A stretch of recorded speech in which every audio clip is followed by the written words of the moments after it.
ನಮಸ್ಕಾರ. ಫೋಕಸ್ 18ಗೆ ಸ್ವಾಗತ. ನಾನು ಸೌಮ್ಯ ಮಳಲಿ. 2 ವರ್ಷ 4 ರಾಜ್ಯ, ದೇಶಾದ್ಯಂತ ಬಿಜೆಪಿ ಬಾವುಟ ಹಾರತ.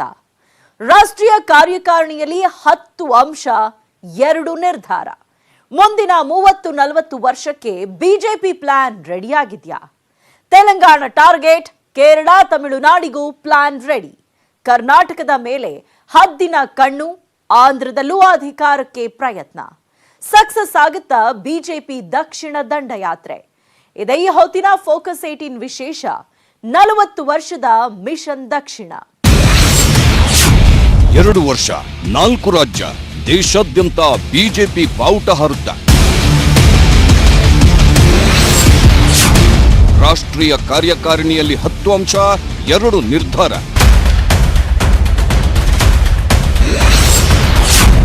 ಮುಂದಿನ 30-40 ವರ್ಷಕ್ಕೆ ಬಿಜೆಪಿ ಬ್ಲೂ ಪ್ರಿಂಟ್ ರೆಡಿಯಾಗಿದೆಯಾ?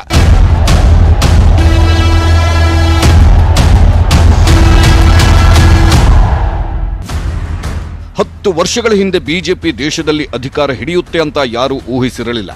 ಆದರೆ 2014ರಲ್ಲಿ ಪ್ರಧಾನಿ ಅಭ್ಯರ್ಥಿಯಾಗಿದ್ದ ಮೋದಿಯಲ್ಲೇ ಕಾಂಗ್ರೆಸ್ ಅಧಿಕಾರವನ್ನ ಕೊನೆಗೊಳಿಸಿ ದೇಶದಲ್ಲಿ ಕಮಲ ಅರಳುವಂತೆ ಮಾಡಿತ್ತು. ಅನಂತರ 5 ವರ್ಷಗಳ ಮೋದಿ ಆಡಳಿತ ಹಲವು ಏರಿಳಿತಗಳನ್ನು ಕಂಡಿತ್ತು.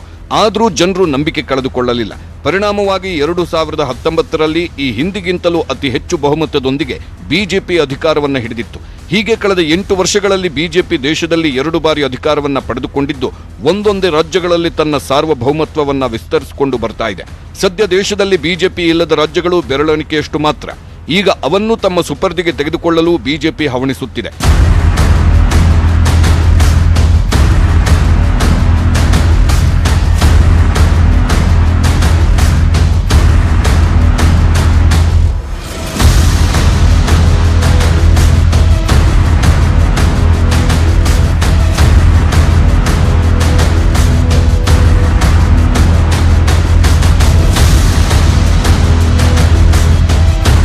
ಉತ್ತರ ಭಾರತದಲ್ಲಿ ಜನ ಬಿಜೆಪಿಗೆ ದೊಡ್ಡ ಮಟ್ಟದ ಪ್ರಾಶಸ್ತ್ಯವನ್ನೇ ಕೊಟ್ಟಿದ್ದಾರೆ.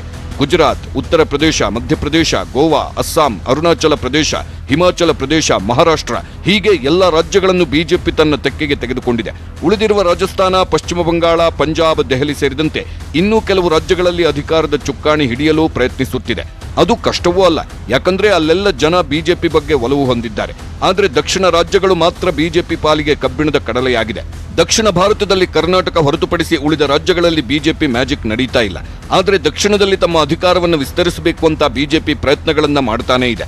ಅದರ ಭಾಗವಾಗಿ ಒಂದೊಂದೇ ರಾಜ್ಯಗಳನ್ನು ಟಾರ್ಗೆಟ್ ಮಾಡಿರುವ ಬಿಜೆಪಿ ಈಗ ತನ್ನ ದೃಷ್ಟಿಯನ್ನ ತೆಲಂಗಾಣದತ್ತ ನೆಟ್ಟಿದೆ.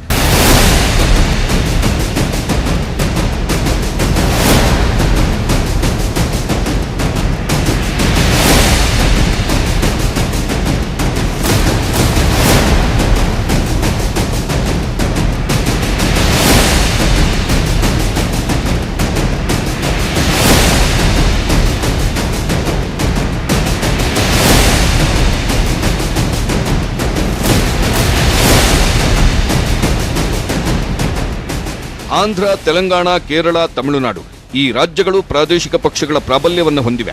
ಇಲ್ಲಿ ರಾಷ್ಟ್ರೀಯ ಪಕ್ಷಗಳ ಸ್ಟ್ರಾಟಜಿಗಳು ವರ್ಕೌಟ್ ಆಗ್ತಾ ಇಲ್ಲ. ಆದರೆ ತೆಲಂಗಾಣದಲ್ಲಿ ಮಾತ್ರ ಬಿಜೆಪಿಗೆ ಭಾಗ್ಯದ ಬಾಗಿಲು ತೆರೆಯುವ ಆಶಾಭಾವನೆ ವ್ಯಕ್ತವಾಗಿದೆ. ಅದಕ್ಕೆ ಕಾರಣ ಕಳೆದ 1 ವರ್ಷದಲ್ಲಿ ನಡೆದ ಚುನಾವಣೆಗಳು. ಇಲ್ಲಿ ನಡೆದ ಗ್ರೇಟರ್ ಹೈದರಾಬಾದ್ ಚುನಾವಣೆಯಲ್ಲಿ ಬಿಜೆಪಿ ಉತ್ತಮ ಸಾಧನೆಯನ್ನ ಮಾಡಿತ್ತು. ಉಪಚುನಾವಣೆಯಲ್ಲೂ ಜನ ಬಿಜೆಪಿಗೆ ಜೈ ಎಂದಿದ್ರು. ಹಾಗಾಗಿ ಇಲ್ಲಿನ ಜನ ಬದಲಾವಣೆಗೆ ಸಿದ್ಧವಾಗಿದ್ದಾರೆ ಅಂತ ಅರ್ಥ ಮಾಡಿಕೊಂಡಿರುವ ಬಿಜೆಪಿ ಏನಾದ್ರೂ ಮಾಡಿ ತೆಲಂಗಾಣವನ್ನ ತನ್ನ ತೆಕ್ಕೆಗೆ ತೆಗೆದುಕೊಳ್ಳಬೇಕು ಅಂತ ಪ್ರಯತ್ನಿಸುತ್ತಿದೆ. ಅದರ ಫಲವಾಗಿಯೇ 20 ವರ್ಷಗಳ ನಂತರ ತೆಲಂಗಾಣದಲ್ಲಿ ರಾಷ್ಟ್ರೀಯ ಕಾರ್ಯಕಾರಿಣಿ ಸಭೆ ನಡೆದಿದೆ.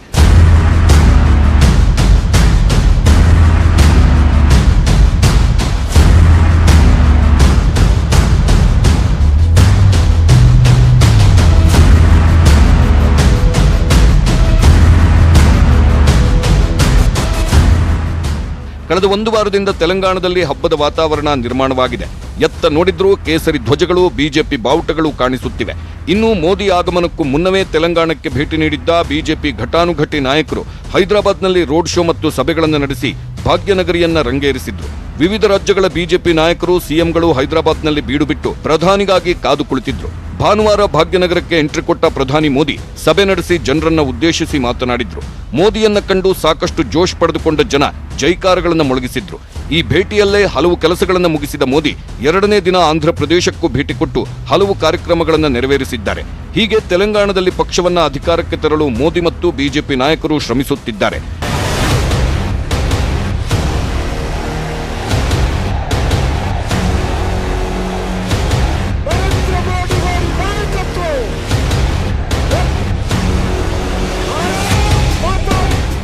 ಇನ್ನು ಹೈದರಾಬಾದ್ನಲ್ಲಿ ಸುಮಾರು 20 ವರ್ಷಗಳ ನಂತರ ರಾಷ್ಟ್ರೀಯ ಕಾರ್ಯಕಾರಿಣಿ ಸಭೆ ನಡೆದಿದ್ದು ಇದು ಎಲ್ಲರ ಗಮನ ಸೆಳೆದಿತ್ತು. ಯಾಕಂದ್ರೆ ಬಿಜೆಪಿ ಅಧಿಕಾರದಲ್ಲಿರುವ ಎಲ್ಲಾ ರಾಜ್ಯಗಳ ಸಿಎಂಗಳು, ಪ್ರಮುಖ ನಾಯಕರು ಈ ಸಭೆಗೆ ಹಾಜರಾಗಿದ್ರು. ಈ ಸಭೆಯಲ್ಲಿ ಪ್ರಮುಖ ನಿರ್ಧಾರಗಳನ್ನು ಕೈಗೊಳ್ಳಲಾಗಿದೆ. ಅದರಲ್ಲೂ ಬಿಜೆಪಿ ಪರ ಒಲವು ಇರುವ ತೆಲಂಗಾಣದಲ್ಲಿ ಪಕ್ಷವನ್ನ ಹೇಗೆ ಅಧಿಕಾರಕ್ಕೆ ತರಬೇಕು ಅನ್ನೋದರ ಬಗ್ಗೆ ಈ ಸಭೆಯಲ್ಲಿ ಚರ್ಚೆ ಮಾಡಲಾಗಿದೆಯಂತೆ. ದಕ್ಷಿಣದಲ್ಲಿ ಈ ಬಾರಿ ತೆಲಂಗಾಣವನ್ನ ಆಯ್ಕೆ ಮಾಡಿಕೊಂಡಿದ್ದು, ಇಲ್ಲಿ ಪಕ್ಷ ಅಧಿಕಾರಕ್ಕೆ ತರೋಕೆ ಯಾವೆಲ್ಲ ಯೋಜನೆಗಳನ್ನು ಹಾಕಿಕೊಳ್ಳಬೇಕು, ಯಾರು ಯಾವ ರೀತಿ ಕೆಲಸ ಮಾಡಬೇಕು ಅನ್ನೋದರ ಬಗ್ಗೆ ಚರ್ಚೆ ನಡೆದಿದೆಯಂತೆ. ಜೊತೆಗೆ ಎಲ್ಲಾ ಮುಖ್ಯಮಂತ್ರಿಗಳು ತಮಗೆ ತೋಚಿದ ಸಲಹೆಗಳನ್ನು ಕೊಟ್ಟಿದ್ದಾರೆ ಅಂತ ಹೇಳಲಾಗುತ್ತಿದೆ.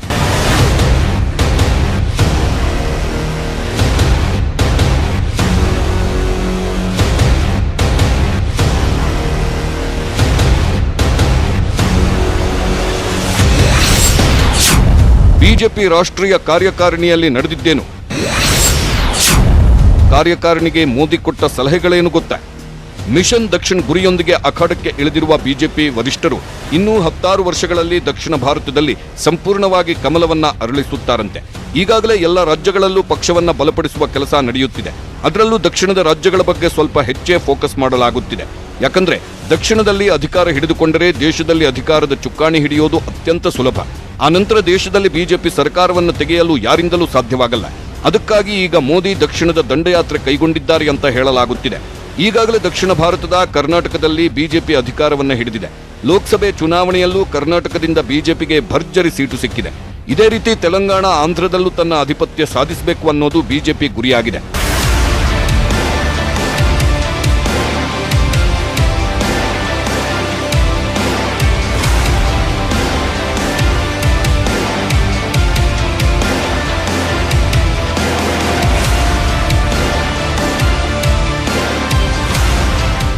ಕರ್ನಾಟಕದ ಬಳಿಕ ತೆಲಂಗಾಣ ರಾಜ್ಯ ಬಿಜೆಪಿ ಮನಸ್ಸಿನಲ್ಲಿ ಹೊಸ ಕನಸು ಬಿತ್ತಿದೆ.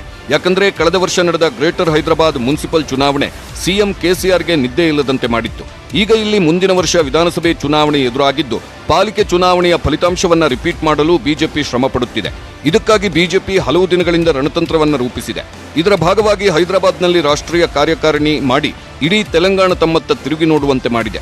ಇನ್ನು ಈ ಸಭೆಯಲ್ಲಿ ಮೋದಿ ಮತ್ತು ಅಮಿತ್ ಶಾ ಹೇಳಿರುವ ಮಾತುಗಳು ತುಂಬಾ ಪರಿಣಾಮಕಾರಿಯಾಗಿದ್ವು ಅಂತ ಹೇಳಲಾಗುತ್ತಿದೆ. ತಳ ಸಮುದಾಯಗಳನ್ನು ತಲುಪುವುದು, ಕುಟುಂಬ ರಾಜಕಾರಣವನ್ನು ಅಂತ್ಯಗೊಳಿಸುವ ಬಗ್ಗೆ ಕಾರ್ಯಕಾರಿಣಿಯಲ್ಲಿ ಮಾತನಾಡಲಾಗಿದೆಯಂತೆ.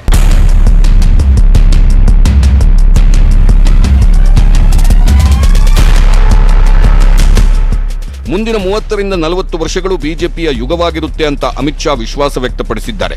ಅಲ್ಲದೆ ಭಾರತ ವಿಶ್ವಗುರು ಆಗಲಿದೆ ಎಂದು ಹೇಳಿಕೊಂಡಿದ್ದಾರೆ. ಹೈದರಾಬಾದ್ನ ಬಿಜೆಪಿ ರಾಷ್ಟ್ರೀಯ ಕಾರ್ಯಕಾರಿಣಿ ಸಭೆಯಲ್ಲಿ ಮಾತನಾಡಿದ ಅಮಿತ್ ಶಾ, ಕುಟುಂಬ ರಾಜಕಾರಣ, ಜಾತೀಯತೆ ಮತ್ತು ಓಲೈಕೆ ರಾಜಕಾರಣಗಳು ಅತ್ಯಂತ ದೊಡ್ಡ ಸಮಸ್ಯೆಗಳು ಎಂದಿದ್ದಾರೆ. ಇಷ್ಟೊಂದು ವರ್ಷಗಳಿಂದ ದೇಶವು ಸಂಕಷ್ಟ ಅನುಭವಿಸಲು ಇದೇ ಕಾರಣ ಎಂದು ಅವರು ಆರೋಪಿಸಿದ್ದಾರೆ. ತಮ್ಮ ಪಕ್ಷವು ತೆಲಂಗಾಣ ಮತ್ತು ಪಶ್ಚಿಮ ಬಂಗಾಳದಲ್ಲಿ ಕುಟುಂಬ ಆಡಳಿತವನ್ನು ಅಂತ್ಯಗೊಳಿಸಲಿದೆ. ಜೊತೆಗೆ ಅಧಿಕಾರದಿಂದ ದೂರವೇ ಉಳಿದಿರುವ ರಾಜ್ಯಗಳಲ್ಲಿ ಕೂಡ ಸರ್ಕಾರ ರಚಿಸಲಿದೆ ಎಂದು ಹೇಳಿದ್ದಾರೆ.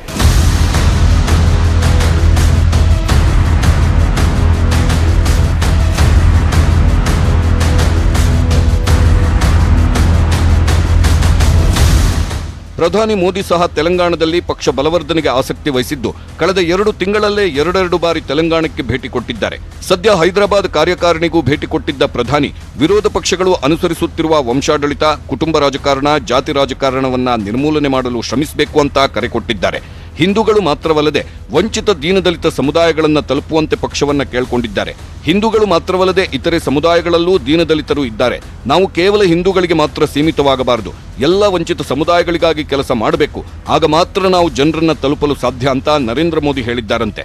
ಈ ವೇಳೆ ಉತ್ತರ ಪ್ರದೇಶದ 2 ಕ್ಷೇತ್ರಗಳಲ್ಲಿ ಮುಸ್ಲಿಮರು ಕೈ ಹಿಡಿದಿದ್ದನ್ನ ಅವರು ಸ್ಮರಿಸಿಕೊಂಡಿದ್ದಾರೆ ಅಂತ ಹೇಳಲಾಗುತ್ತಿದೆ.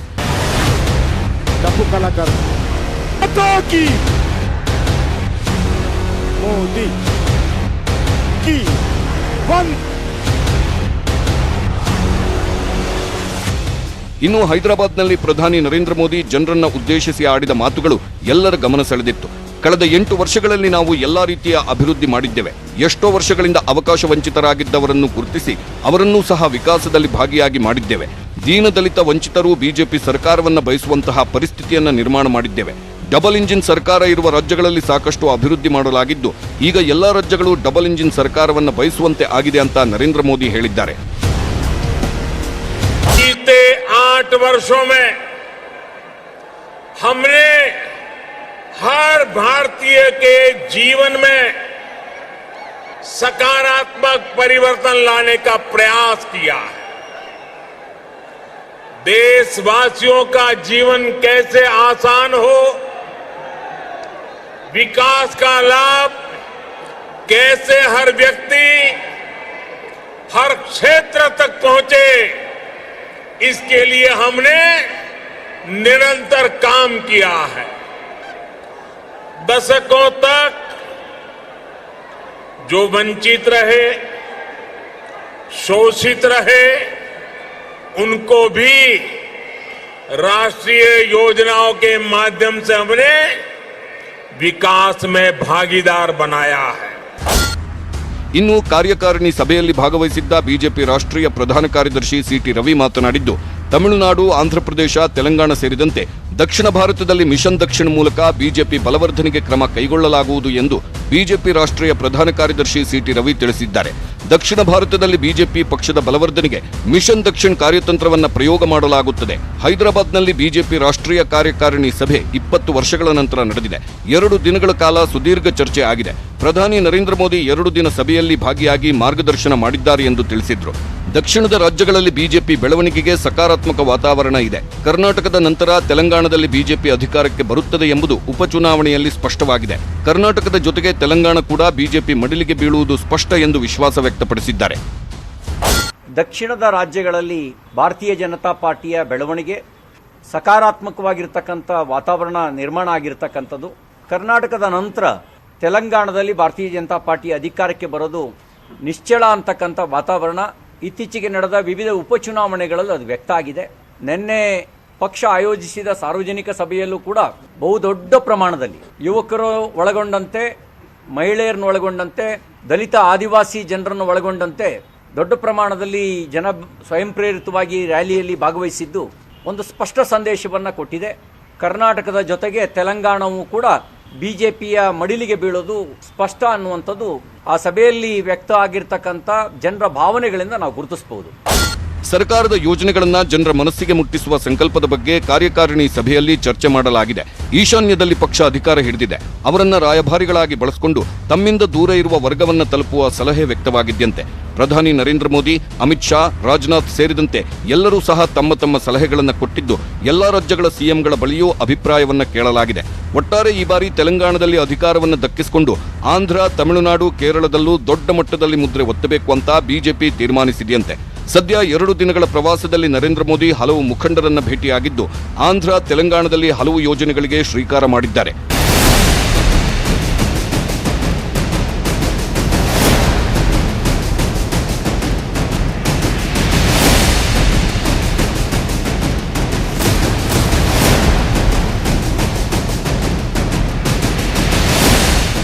ಸದ್ಯ ನರೇಂದ್ರ ಮೋದಿ ಅವರ ದಕ್ಷಿಣದ ದಂಡಯಾತ್ರೆಯಲ್ಲಿ 2ನೇ ರಾಜ್ಯವಾಗಿ ತೆಲಂಗಾಣವನ್ನ ಆಯ್ಕೆ ಮಾಡಿಕೊಳ್ಳಲಾಗಿದೆ. ಸಮೀಕ್ಷೆಗಳು ಸಹ ಬಿಜೆಪಿ ಕಡೆಗೆ ಒಲವು ಇದೆ ಅಂತ ಹೇಳಿರೋದ್ರಿಂದ ನಾಯಕರು ಈಗ ಮತ್ತಷ್ಟು ಉತ್ಸಾಹವನ್ನ ತೋರಿಸ್ತಾ ಇದ್ದಾರೆ. ಇಡೀ ಬಿಜೆಪಿ ನಾಯಕರ ಪಟಾಲಂ ಹೈದರಾಬಾದ್ನಲ್ಲಿ ಬೀಡುಬಿಟ್ಟು ತೆಲಂಗಾಣ ಸರ್ಕಾರಕ್ಕೆ ಟಕ್ಕರ್ ಕೊಟ್ಟಿದೆ. ಇನ್ನು ಮೋದಿ ಸಭೆಗೆ ಹೆಚ್ಚಿನ ಸಂಖ್ಯೆಯಲ್ಲಿ ಜನ ಸೇರಿದ್ದು ಅದು ಬಿಜೆಪಿ ಉತ್ಸಾಹವನ್ನ ಮತ್ತಷ್ಟು ಹೆಚ್ಚಿಸಿದೆ. ಇವೆಲ್ಲವನ್ನ ನೋಡಿದ್ರೆ ತೆಲಂಗಾಣದಲ್ಲಿ ಬಿಜೆಪಿ ಬಾವುಟ ಹಾರಲಿದೆಯಾ ಅನ್ನೋ ಅನುಮಾನ ಶುರುವಾಗಿದೆ.